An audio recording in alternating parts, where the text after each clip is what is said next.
ndagira ngo munyemerere twerekeze i New York muri Leta Zunze Ubumwe za Amerika. Ahangaha hari abakuru b'ibihugu, abayobozi baza guverinoma benshi bahateraniye bitabiriye inteko rusange y'umuryango w'abibumbye iri kuba ku nshuro ya 80. Ni muri abo rero nk'uko tugiye gukomeza tubigarukaho muri iki kiganiro n'abanyamakuru, harimo Olivier Nduhungirehe nk'uko uraza kubisobanukirwa neza rwose, ayoboye intumwa z'igihugu cy'u Rwanda. Perezida Felix Antoine Tshisekedi Chilombo ayoboye intumwa za Repubulika Iharanira Demokarasi ya Kongo, ndetse Mosade Borusi avuga ko bari biteguye ko na nyakubahwa Perezida Paul Kagame yashoboraga kwitabira iyi nama, ndetse hakaba hari n'amahirwe menshi yuko bagombaga guhita bamuhuza na Perezida Tshisekedi na Perezida Trump bakaba baganira. Ariko kandi n'ubundi biteganyijwe ko izi ntumwa z'u Rwanda n'iza Repubulika Iharanira Demokarasi ya Kongo ziza guhurira mu biganiro nk'uko ugiye gukomeza ukurikira Mosade Borusi abisobanura. Ni ikiganiro rero cyari kiyobowe n'uwitwa Shani Timbrink, uyu numwe rero mu bari bayoboye kino kiganiro, ariko nanone twavuga ko cyari cyatumiwemo abatumirwa babiri b'ingenzi. Ni muri abo rero barimo Mosade Borusi, n'umunyamabanga wihariye wa Amerika ushinzwe Afrika, ndetse na Jonathan Brati, uyu ni ambasaderi akaba n'umuyobozi mukuru w'ishami rya Afrika muri Departema y'Ububanyi n'Amahanga ya Leta Zunze Ubumwe za Amerika. Hari n'abanyamakuru benshi cyane bagendaga babaza ibibazo bigasubizwa n'abo bagabo babiri, cyane cyane Mosade Borusi. Uyu ambasaderi Brati we yabaga nk'uwungiriza cyangwa se nk'uwunganira uyu Mosade Borusi. Birumvikana ko nyine cyari ikiganiro cyari cyahuje bano bagabo bashinzwe umugabane wa Afrika n'abanyamakuru. Byumvikana neza ko ibibazo ahanini byibanze ku bihugu byo ku mugabane wa Afrika, cyane cyane umubano w'u Rwanda na Repubulika Iharanira Demokarasi ya Kongo. Bagarutse ku bibazo bya Libya, bagarutse ku bibazo by'amakudeta n'icyo Amerika ivuga kuri ibyo bihugu byagiye bishyiraho abayobozi ba gisirikare. Ni byinshi byaganiriweho muri kino kiganiro kandi kiryoshye cyane. Ntabwo nshaka kwizimba mu magambo, reka mureke ukomeze ugikurikira neza rwose uko cyakabaye. Mwiriwe neza mwese kandi murakaza neza i New York Foreign Press Center. Murakoze cyane rwose kuza hano uyu munsi, haba abari hano mu cyumba ndetse n'abari kutwumvira kure hifashishijwe ikoranabuhanga. Njyewe nitwa Shani Timbrink, ninjye rero uza gukomeza kuyobora kino kiganiro. Mbere yo gutangira, reka nibutse amategeko make. Uyu munsi ikiganiro kiraza gutangira n'ijambo ry'ibanze ritangazwa n'abashyitsi babiri, hanyuma turaza gukurikizaho ibibazo n'ibisubizo. Turasaba ko mu gihe mubaza ibibazo mubanza kutwibwira, mukavuga amazina yanyu, aho mukorera, hanyuma mukaza kubaza ibibazo muri iki cyumba. Dufite rero indangururamajwi, bityo mujye mugerageza rwose mwiyubahe kandi mubahe amategeko yose. Ku bari kuri interinete nabo rero turaza kubaha umwanya, muraza guhitamo nyine uburyo muza kuvugamo, aho uzajya uvuga ngo amazina yawe umaze gufungura mikoro yawe, ndetse ukanabaza ikibazo. Umutwe w'ikiganiro cy'uyu munsi cyangwa se insanganyamatsiko ni uguteza imbere ibyihutirwa na guverinoma ya Trump muri Afrika iri munsi y'ubutayu bwa Sahara. Hanyuma rero ndaza gutanga ibiganiro ku bashyitsi bacu b'imenari wa Mosade Borusi, n'umujyanama wihariye wa Perezida wa Leta Zunze Ubumwe za Amerika ku bijyanye n'umugabane wa Afrika, hamwe na Jonathan Brati na ambasaderi akaba n'umuyobozi mukuru w'ishami rya Afrika muri Departema y'Ububanyi n'Amahanga. Ngira ngo rero ntatinze, ndashaka ngo mbanze mpereze ijambo abashyitsi bacu bakuru bagira icyo badutangariza. Turahera kuri wowe Mosade Borusi. Murakoze cyane, ni ibyishimo kuba ndi kumwe namwe uyu munsi. Icyumweru cyari gitambutse rwose kandi cyari icyumweru gikomeye cyane kuri twebwe, kuko twakoraga ku bibazo byinshi, cyane cyane gukemura amakimbirane, kandi turabizi ko muri Afrika hari ibibazo byinshi. By'umwihariko twibanze cyane ku kibazo cya Repubulika Iharanira Demokarasi ya Kongo n'u Rwanda. Hari intambara yo muri Sudani n'ibindi byinshi byo mu karere nk'ibijyana n'inyanja y'Abarabu n'ibindi. Twakoze kandi ku kibazo cya Libya, aho kuri uyu wa kabiri twateguye inama igamije kugarura ituze. Ejo hashize twitabiriye indi nama yerekeye Sudani hamwe n'umuryango w'ubumwe bw'Uburayi EU, umuryango wa Afrika yunze ubumwe EU, ndetse n'abandi bafatanyabikorwa barimo UAE ndetse na Misiri. Hanyuma nawe Jonathan Brati, wagira icyo dutangariza mu rwego rwo gutangiza kino kiganiro. Murakoze cyane, ni ibyishimo kuba ndi hano hamwe na Senior Advisor Borusi, ndetse namwe mwese muteraniye muri iki cyumba. Nanjye rero nagize icyumweru cyuzuyemo akazi kenshi, ni ku bijyanye n'umugabane wa Afrika. Twagize ibiganiro byinshi byitabiriwe n'umunyamabanga wa leta, umunyamabanga wungirije, ndetse n'abandi bayobozi bakuru. Urugero, ejo mu mugoroba umunyamabanga yagiranye ibiganiro birebana kandi byiza cyane na Perezida na Perezida Letu, umunyamabanga wungirije we, uyu munsi mu gitondo yagiranye ibiganiro na Minisitiri w'Ububanyi n'Amahanga wa Mauritius. Ni igihugu cyiteguye kwakira inama ya US Africa Business Summit umwaka utaha. Ni nyuma y'ibyo ngibyo rero tukibutsa ko iyo nama yari yabereye muri Angola ikagenda neza cyane rwose.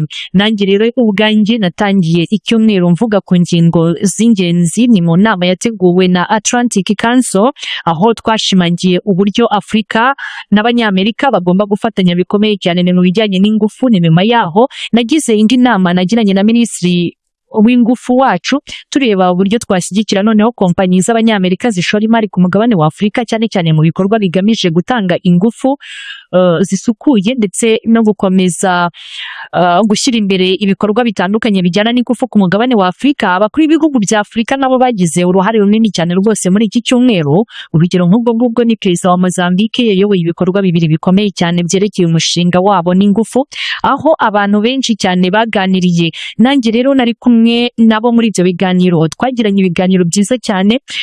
Ibihugu navuga ko bikomeje gufasha ubukungu bwa Afurika kugira ngo budakomeza gusubira inyuma.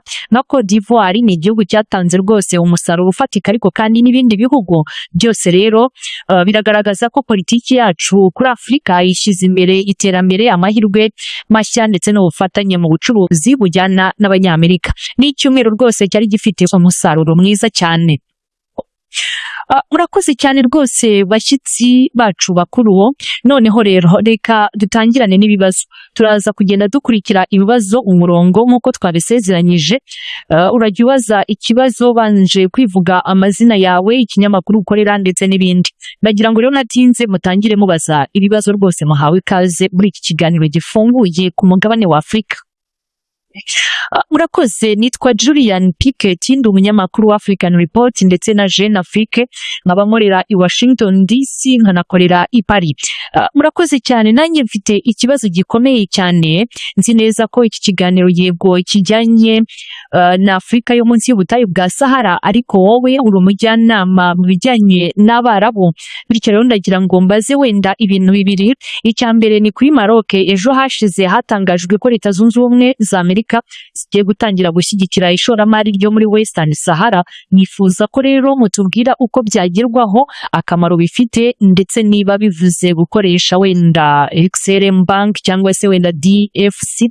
Ibyo nibyo mwabivuga hiki. Icya kabiri ni kuri Repubulika Iharanira Demokarasi ya Kongo. Wavuze ibijyanye n'ubuhuza. Perezida Kagame ntabwo rwose yigeze aza hano, ariko Perezida wa Repubulika Iharanira Demokarasi ya Kongo yakoresheje urubuga rwe maze aza kuvuga ku bijyanye na jenoside iri gukorerwa mu gihugu cye, ndetse anatunga urutoki igihugu cy'u Rwanda adatinya kuruvuga mu mazina. None se wowe urabyumva gute? Hari amakuru ko hateguwe inama ihuza Perezida Tshisekedi na nyakubahwa Perezida Paul Kagame cyangwa se abakuru b'ibihugu byombi, ariko ikaba ikomeje gusubikwa cyangwa se bikagenda bigura intege. Ubu turumva ko noneho yazaba mu Gushyingo cyangwa se mu Kuboza i Washington, ariko mu by'ukuri birasa naho ibintu byakomeje kugenda nyine bisubira inyuma, kuko nk'ubwo ibiganiro by'i Doha hagati ya M23 na RDC nabyo twavuga ko ari igikorwa cy'ingenzi kirimo kuba, ariko kandi kidatanga umusaruro. Ese utekereza ko Katari yakagombye gushyira igitutu gikomeye kuri M23? Ndashaka kumva uko mubibona nuko mwumva ibi bishobora gukemuka. Murakoze cyane Bwana Mosade Boris, ndumva ari we wansubiza. Murakoze rwose ku bibazo byanyu. Ni mu by'ukuri nk'uko ubivuze, ibiganiro bigenewe Afurika yo munsi y'ubutayu bwa Sahara, ariko kandi hari n'ahandi bigenda bihuzwa. Niyo twavuga wenda kuri Libya, nayo ntibyaba wenda ari muri ibyo bice. Nyamara iyi weekend twakoresheje igihe kinini tubigarukaho cyane. Nk'uko wari ubigarutseho koko, twakomeje gukorana bya hafi na Maroc ndetse na Algeria. Ni muri iki cyumweru habaye inama nyinshi cyane cyane zayobowe n'umunyamabanga wungirije wa leta Chris Rando, wagiranye ibiganiro ejo n'abandi ba Minisitiri w'Ububanyi n'Amahanga bombi. Kandi nanjye nyuma gato y'icyo kiganiro nari mpari, ndetse nahuye n'abayobozi b'impande zombi. Ni kubijyanye na Western Sahara ndetse na Maroc muri rusange. Ntabwo ari Sahara gusa. Uyu munsi ni mu masaha ya saa sita, umunyamabanga wungirije Rando yabitangaje ku mugaragaro. Nabonye tweet ye rwose. Yego, ni byiza, turimo turashyigikira byimazeyo ishoramari ry'Abanyamerika muri Maroc yose, harimo n'akarere ka Sahara, kandi tuzabishyigikira mu buryo bw'imari dutangiriye kuri AFC nk'uko wari ubigarutseho, ariko nanone tunahereye no ku bindi bigo nka USXRM Bank ndetse n'ibindi. Ikindi rero hari ibyo twakoze muri Algeria, ntabwo ari gusa wenda mu bijyanye no gutera inkunga ishoramari mu buryo bw'amafaranga, ahubwo no mu rwego rwo gushyiraho amasezerano. Vuba aha ngaha twatangije amasezerano abiri manini cyane hagati ya Exxon Mobil ndetse rero na Chevron Taxo Texaco yerekeye ubucukuzi bwa gaze hakoreshejwe uburyo bwa fracking. Twongeye rero no gutangaza umushinga munini cyane ni mu buhinzi muri Algeria ndetse no mu bindi bice by'aho ngaho muri Sahara. Ibi byose rero biragaragaza ko uburyo dufite ku mugabane wa Afurika ntabwo ari uburyo buhagarara gusa ku bijyanye n'imirimo ya peteroli cyangwa se gaze cyangwa se ku mabuye y'agaciro gusa. Turimo turatera inkunga imishinga itandukanye mu nzego nyinshi uhereye ku bikorwa remezo. Vuba aha ngaha rero ubwo twari mu nama ya US Africa Business Summit yabereye muri Angola, twatangaje imishinga myinshi cyane ijyanye n'ibikorwa remezo, harimo n'ibijyanye no kugeza amashanyarazi ku baturage n'insinga z'amashanyarazi zitanga umuriro ugera kure cyane. Icyo gihe rero imishinga ifite agaciro ka miliyari zigera kuri 3 z'amadolari yaratangajwe kandi inashyirwaho umukono. Harimo kandi n'imishinga y'amasoko y'inyanja muri za Gabo, imihanda minini, inzira za gari za moshi, ndetse no muri Repubulika Iharanira Demokarasi ya Kongo hari imishinga imwe n'imwe. Ndi kugaruka kandi kuri Ethiopia, aho nagiye mbere yuko wenda nza hano mu nama rusange y'umuryango w'abibumbye. Twavugiye mu mushinga mushya w'ikibuga cy'indege kizaba aricyo kinini cyane ku mugabane wa Afurika ndetse kimwe rero mu binini cyane ku isi. Ni umushinga uzatwara miliyari 10 zose z'amadolari ya Leta Zunze Ubumwe za Amerika, ushobora no kurenza ayo mafaranga mvuze. DFC hamwe n'ibindi bigo byacu rero nibyo bigiye gutera inkunga uwo mushinga. Hari n'ubufatanye bukomeye cyane hagati ya Boeing n'ibihugu byinshi cyane bya Afurika, Ethiopian Airlines, Royal Air Maroc ndetse n'izindi kompanyi z'indege nka Gabo, Angola, Repubulika Iharanira Demokarasi ya Kongo n'abandi benshi cyane barifuza gushora imari ndetse no kuba abafatanyabikorwa. Abo bose rero bamaze gutangaza imishinga mishya kandi myinshi. Ntabwo ari ibigo binini gusa, ariko nanone hari n'ibigo byo hagati bikora mu ikoranabuhanga cyangwa se Artificial Intelligence AI, aho twamaze gutangiza imishinga itandukanye nko muri Cote d'Ivoire, muri Gabo ndetse n'ahandi henshi. Ibi byose biragaragaza uburyo butandukanye buhoraho kandi bushingiye ku bikorwa bifatika. Tumaze amezi make gusa dukorana na Perezida Trump, ariko tumaze gushyira mu bikorwa politiki ndende cyane rwose ku mugabane wa Afurika kandi ishingiye ku guhindura ubufasha cyangwa se aid, gukomeza gushimangira ibijyanye n'ubucuruzi trade ndetse no gushimangira ubufatanye bukomeye n'ibihugu bya Afurika ni mu rwego rwo kubishyigikira. Ndumva rero wenda ibisubizo byanjye byaba birebire, none rero reka ngaruke ku kibazo cy'ingenzi wambajije, ni kubirebana na Repubulika Iharanira Demokarasi ya Kongo ndetse n'igihugu cy'u Rwanda. Yego nibyo, Perezida Kagame ntabwo ari hano muri Leta Zunze Ubumwe za Amerika. Twari twabiteganyije guhura nawe muri UN General Assembly cyangwa se UNGA uyu mwaka. Yego ntiyabashije kuzanya kwa Perezida Paul Kagame, ariko kandi kuri agenda twumvaga ko azaba ari hano ndetse na Perezida Tshisekedi tukaba twanahura tukagira byinshi tuganira. Ariko kandi nubwo bitakunze, twahuye na Perezida Tshisekedi Chirombo. Uretse ibyo kandi turimo guhura na Minisitiri w'Ububanyi n'Amahanga w'igihugu cy'u Rwanda, Nyakubahwa Olivier Nduhungirehe, kuko niwe uyoboye intumwa za Kigali hano. Bityo rero tukaba tugomba guhura. Ndashaka kubisubiramo ndetse no kubigaragaza. Ubu dufite intumwa za Leta ya Repubulika Iharanira Demokarasi ya Kongo ndetse dufite n'intumwa z'u Rwanda. Ku ruhande rw'u Rwanda ziyobowe na Olivier Nduhungirehe, Minisitiri w'Ububanyi n'Amahanga w'u Rwanda, ariko kandi dufite n'intumwa za Kinshasa ziyobowe na Perezida Tshisekedi Chirombo ubwe. Ejo rero ndaza guhura nabo. Ntabwo nzi neza niba hari izindi nama wenda zabayeho zaba zarabahuje n'abandi, cyangwa se Tshisekedi zaramuhuje n'undi, cyangwa se Olivier Nduhungirehe n'abandi, ariko ndabizi ko hari ibiganiro byinshi byagiye bikorwa hagati y'impande zombi. No kuvuga ko tuguma mu biganiro bihoraho ndetse nabo. Ni ku bijyanye rero n'umuhanda uzakomeza kugenda uhuza impande zombi, cyangwa se wenda tukaba twavuga ko hari ibiganiro bizakomeza guhuza impande zombi. Aho twagaruka kuri Doha kuko ni ingenzi cyane. Twese tuzi ibyabereye i Doha muri Nzeri, ni ibintu rwose twavuga ko byababaje cyane. Ibyo byatumye urugendo rw'amahoro rutindaho gato iminsi cyangwa ibyumweru bike, ariko turizera neza cyane rwose ko bagenzi bacu bo muri Qatar bazakomeza gukomeza uyu murongo w'ibiganiro, kuko ariwo gice cya nyuma gishya cya puzzle yose hamwe, cyangwa se cy'umukino muremure kandi ugoye. Ibindi rero byo bizigaragaza kandi nabyo bizagaragaza inzira yose kugira ngo ibyo twifuza bizagerweho. Turimo kandi kuvuga ku biganiro by'imbere mu gihugu hagati ya M23 na Leta ya Repubulika Iharanira Demokarasi ya Kongo. Nabo rero nibamara kugera ku meza y'amasezerano yuzuye, byose bizahita bijya mu rwego rwo gushyirwa mu bikorwa. Noneho muribuka ko ku itariki 12 Nyakanga i Doha habereye igikorwa cy'ingenzi cyane, itangira ry'amasezerano shingiro cyangwa se Declaration of Principles. Akaba amasezerano yashyizweho umukono n'impande zombi, arizo Leta ya Repubulika Iharanira Demokarasi ya Kongo na M23. Icyo rero twavuga ko yari intambwe ikomeye cyane kandi igaragaza aho ibiganiro biganisha. Nk'uko mubizi, muri Kanama kwari ukwezi rwose benshi bafashe nk'ukwezi kw'ikiruhuko, hanyuma rero ni mu kwezi kwa Nzeri habayeho noneho ibiganiro i Doha. Ibyo byatumye rero noneho dutakaza ibyumweru bike, dore ko nayo n'intambara mu burasirazuba isa naho yari yongeye gusubukurwa, ariko kugeza ubu ngubu turimo turavuga noneho ku biganiro bikomeje kandi bishobora kuba byatanga umusaruro ufatika.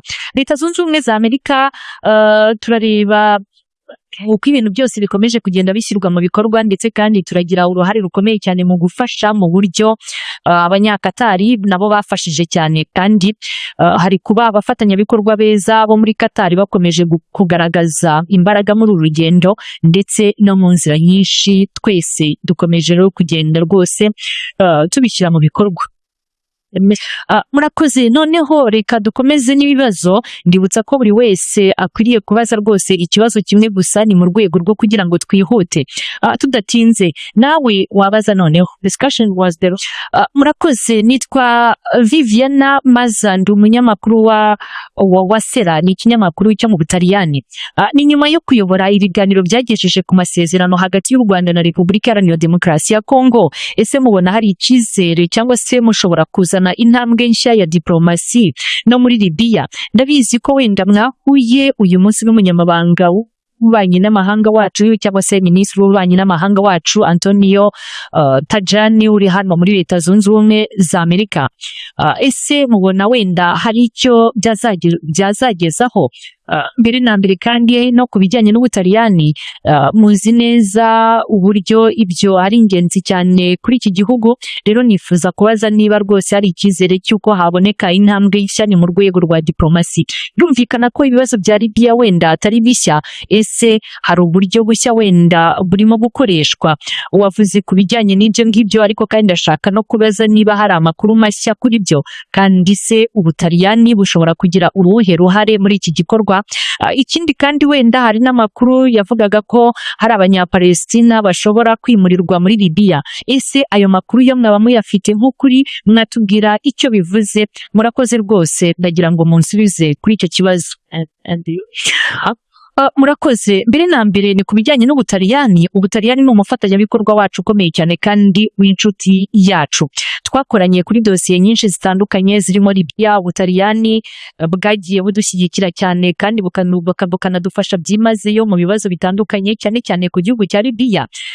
Nahuye rero n'umunyamabanga wa leta wanyu wungirije muri iki cyumweru, byongeye kandi nahuye n'umwungirije minisitiri w'intebe wanyu, akaba na minisitiri w'ububanyi n'amahanga.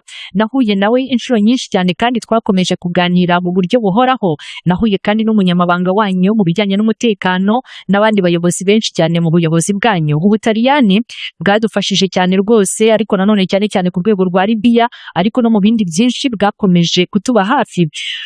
Mwanumvise kandi ko vuba aha ngaha twafashije gutegura inama yabereye i Roma muri ambasade yacu. Twabifatanyije rero mu ntangiriro za Nzeri, ariko nanone turabashimira cyane by'umwihariko igihugu cyanyu cyanyu cy'Ubutaliyani. Turimo gukomeza gukurikirana ibi byose nk'uko nabivuze mbere.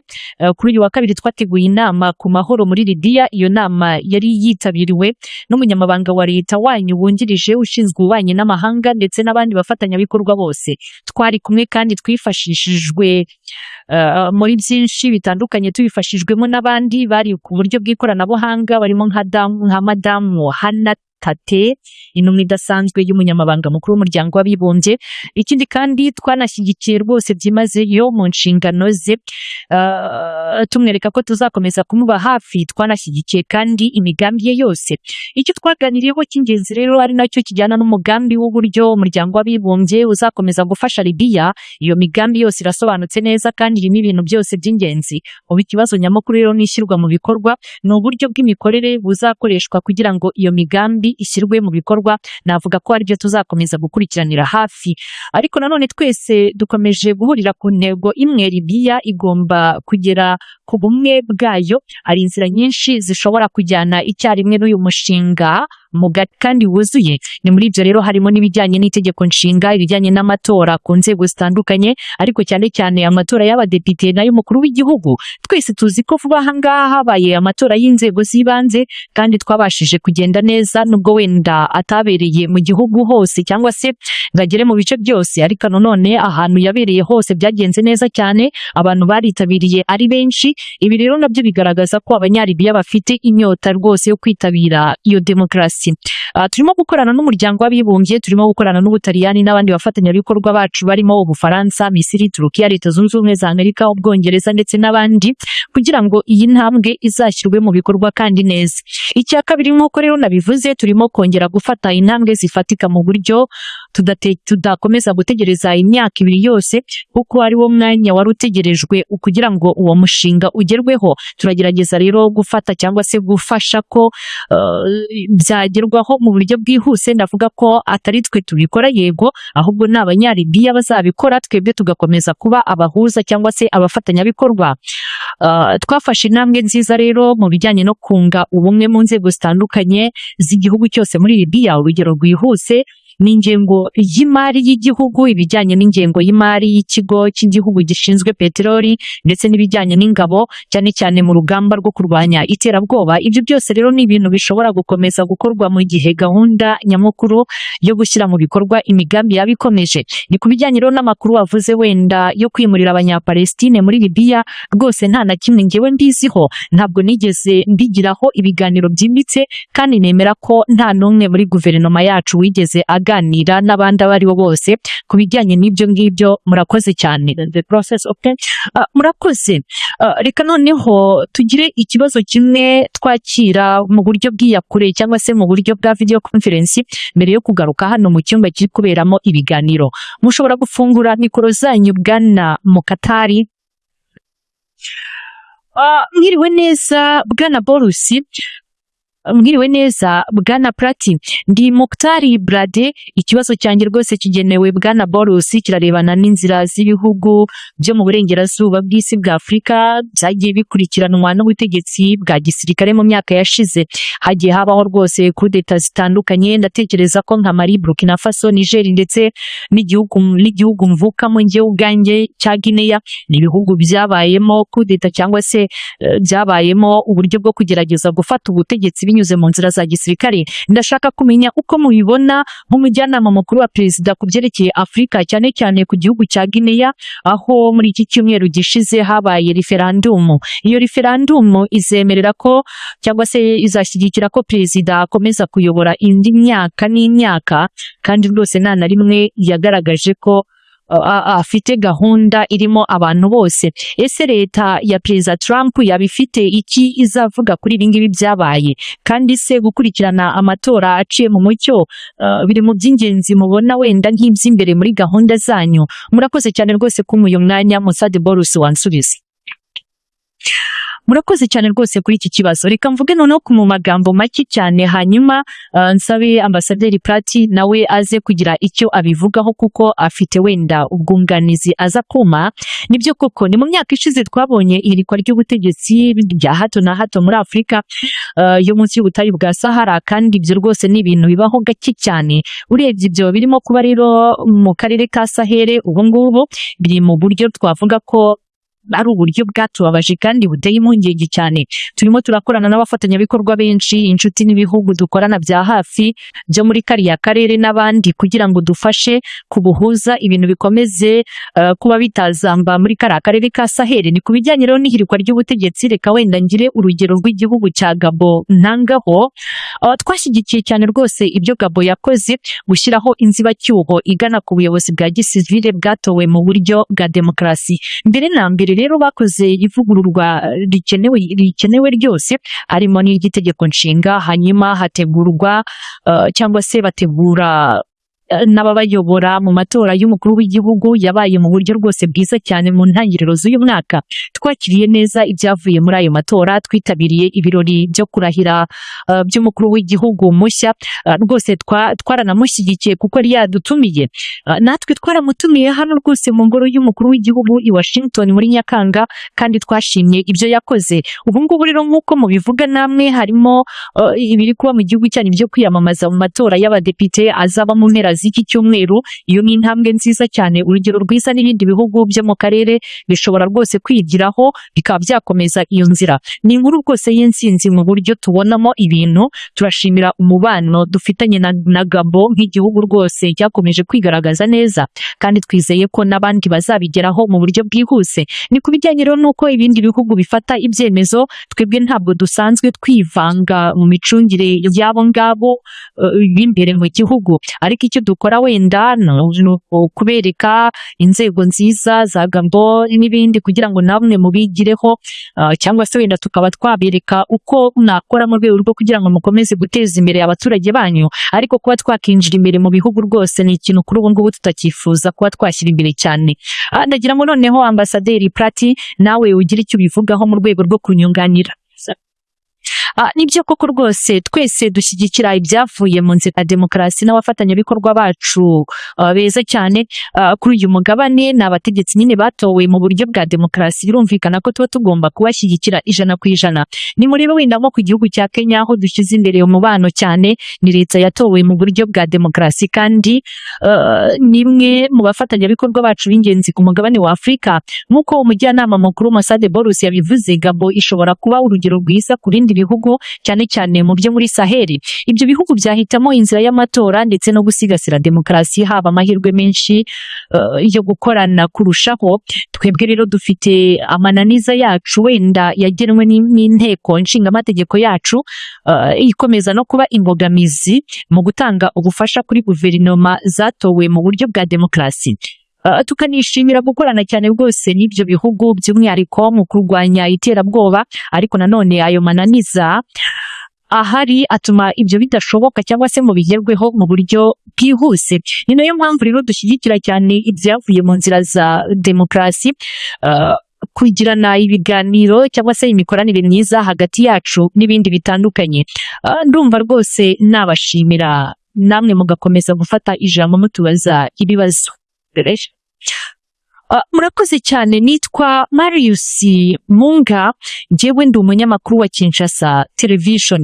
Bwana Boris, ndabashimira cyane rwose kuri aya mahirwe yo kuba mumaye kugira ngo mbabaze ikibazo. Ubanza wenda natinze, reka mbanze nivuge mwongere munyumve neza. Nitwa Marius Munga, ndi umunyamakuru wa Kinshasa Television, ni mu gihugu cya Repubulika Iharanira Demokarasi ya Kongo. Nkaba ndi hano i Washington, New York, aho nitabiriye kino kiganiro. Isura yanyu yabaye isura y'icyitegererezo kandi y'icyizere ku baturage b'abanyekongo guhera ku nshuro ya mbere ubwo bamenyaga ko atangiye kugera i Kinshasa. Ndabashimira cyane rwose ku mbaraga mukomeje gushyira mu kugarura amahoro mu gihugu cyacu cya Repubulika Iharanira Demokarasi ya Kongo.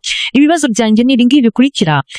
Muri mwebwe mwabona iki cyangwa se n'iki mwadusezeranya ku bijyanye wenda n'aya masezerano y'amahoro hagati ya M23 na guverinoma ya RDC, ni mu gihe yaba atabaye impamo cyangwa se akaba yacika intege nk'uko nandi byagiye bigenda. Icya kabiri ni iki cyaba ikizere gikomeye ku kuba ibiganiro biri kuba cyangwa se muyobore bizatanga umusaruro mwiza. Icya gatatu, hari inama yari iteganyijwe kubera i Washington hagati ya perezida w'u Rwanda na perezida wa Kongo. Ese iyo nama izaba koko cyangwa se izakomeza kuba baringa? Murakoze cyane Monsade Borusi, mwadusubiza.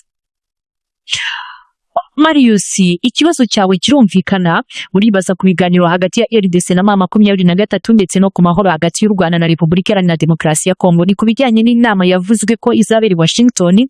Twari tutaravuga wenda ko tuzatangiza icyo gikorwa ku mugaragaro, ariko koko hari ibiganiro bikomeje gukorwa kandi bishoboka i Washington, kandi Perezida Trump yabivuze inshuro nyinshi. Ntabwo twigeze dutangaza itariki runaka iyo nama izabaho, ariko kandi nk'uko mwabikurikiye twagiye tugeneza ko abakuru b'ibihugu bazahura, kabone n'ubwo nyine byakomeje gutinda. Turimo gukorana rero ku bibazo byinshi. nk'uko mubizi intambara irakomeye cyane kandi imaze imyaka irenga 30. Naho rero ku bibazo byawe by'ukuntu amasezerano atashyirwa mu bikorwa, ndibuka rwose ko miliyoni nyinshi cyane z'abantu zaba zaratakaje ubuzima muri iyi ntambara. Gishobora rero kuba miliyoni 6 cyangwa se 7 nk'uko Perezida Tshisekedi yabivuze. Niba rero yaravuze ko genocide cyangwa se wenda mu yindi mvugo, ibyo ni bya tekinike, sinshobora wenda kubisuzuma ubu ngubu cyangwa se ngo ngewe byivangemo, ariko koko miliyoni nyinshi z'abantu zahitanywe n'intambara, kandi ni ibintu nyuma ya genocide yakorewe Abatutsi 94 mu gihugu cy'u Rwanda byabaye. Turimo kuvuga kuri genocide yego yakorewe Abatutsi mu gihugu cy'u Rwanda hano, ariko inzira ikomeye kandi igoye. Ikintu cy'ingenzi ni uko twashyizeho uburyo bwinshi bwo gukemura amakimbirane hagati y'impande zombi. Ubu ndavuga rero ku mubano wa Repubulika Iharanira Demokarasi ya Kongo, ariko kandi hagati ya M23, ku mubano w'u Rwanda na Repubulika Iharanira Demokarasi ya Kongo, ariko kandi hagati ya M23 na guverinoma ya Repubulika Iharanira Demokarasi ya Kongo naho ibiganiro birakomeje.